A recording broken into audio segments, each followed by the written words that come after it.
The Ateneo Blue Eagles in 5 sets.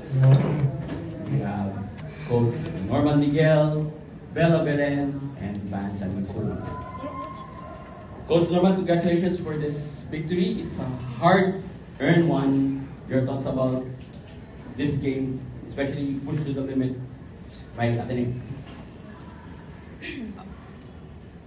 Well, ganito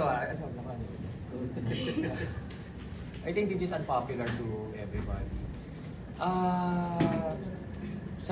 For me, sa tingin ko ngayon pala nag-i-start mag-recover yung team. Okay, coming from university games. Kailan university games?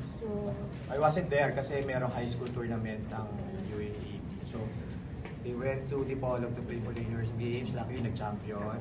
And after that, tuloy-tuloy kami sa training. We had series of practice games against top club teams.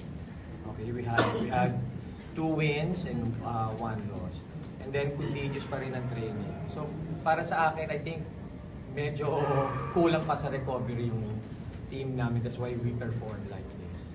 Yun lang ang masasabi ko talaga. Yun lang ang masasabi ko. Pero good thing, I think ngayon nakapag-rest ng ilang araw. I think yun yung importante sa amin ngayon, makapag-rest muna. Coach Norman, Bella Belen, you had 18 attacks, 3 blocks, 24 digs, and 10 excellent receptions. So, it's a good bounce back game for you after you scored only 9 points in the opening match. So, ano yung may pinag-uugunan ka for this game?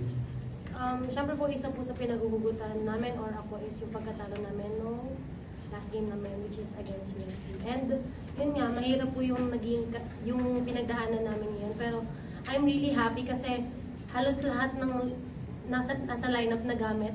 And nakita namin ano yung mga potential ng lalo yung mga bago namin. And kung ano yung pwede namin may apply sa next game namin. Siguro from this, titignan namin kung ano pa yung mga dapat namin improve, ano yung mga lapses namin. And yun, balik kami sa training.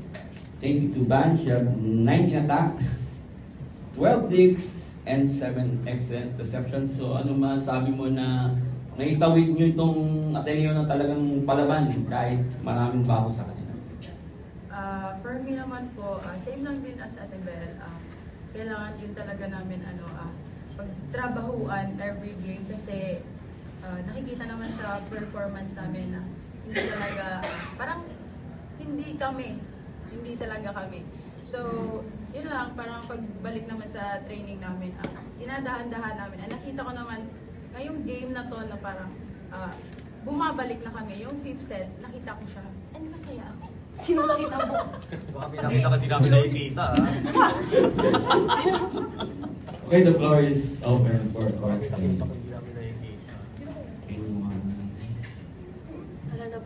Coach, nung lumamang yung Ateneo 2-1, what did you say to the girls para makarecover? Well, simple lang. Kailangan ma-relax lang talaga yung mind eh. Diba? Yun yung na pinagdadaanan namin ngayon eh. Parang nag-overthink, syempre, diba, yung may mga expectations. Yun lang ang yun lang para balik lang uli yung connection with each other. Yun lang. Bella, nung 5th set, parang talaga yung nag-lead ng team. Hindi lang sa pakikipag-usap sa kanya, pero yung pagkuha ng puntos, ikaw talaga yung parang nag-dominate for any. Ano lang yung mindset mo nung 5th set? Nung 5th set po kasi as an ate, kailangan mapakita ko sa kanila kung paano dapat namin makuha yung set na to. And dapat hindi sila makakita sa akin ng takot. Kailangan pakita ko lang na yung tiwala ko sa team namin and na papakita ko sa kanila na kaya namin. Kasi from that, susundan nila kung ano yung ginagawa ko. So, and maganda, natrabaho namin na sa team yung 5th set. Coach, can you talk about yung maturity growth ni Bella? Alam mo, lagi itong sinasabi, high school pa lang itong team na to. Nung dumating ako sa inyo, sobrang nakaka-amaze na sila. Sobrang akong nag-admire sa program ng ENU because na-produce na sila. So, para sa akin, yung kapag kinakausap ko si Bel, importante sa kanya yung hindi siya tutukot kasi siya talaga yung pinupuntahan nila lapitan. Everybody's looking up to her. So alam ko may pressure sa kanya yon, pero since mature nga siya, so na-handle niya. And that's it. Kaya ako proud ako sa kanya. Kahit gaganyan-ganyan lang siya. Hindi nag-agree ko. Kahit gaganyan-ganyan lang siya. Babaliw-baliw siya. To coach the players, so after 2 games, hindi nga natalo kayo sa UST, then you push the limit ng Ateneo in 5 sets. So, ano yung kailangan improve? So, maging consistent kayo all the way till itong first round. Ano yung kailangan nyo para ma-improve yung... On the technical skills, yung block, kailangan talaga kayo mag-double time sa pag-training sa block. Especially yung kalaban namin sa on Wednesday, David sa Alonson. So, agad sila sa good pass. May passing skills sila. Nakapag-set play sila ng mabilis. So, kailangan kami mag-adjust kagad. Nag-adjust naman kami dito, pero kailangan namin natin dahil high ball sila. Pero syempre, ganun pa rin talaga. Nag-train din naman yung kabila para mapuntusan kami.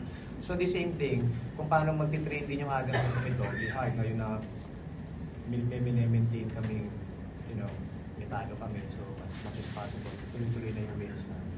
So doble trabaho talaga. Blocking, passing, floor defense.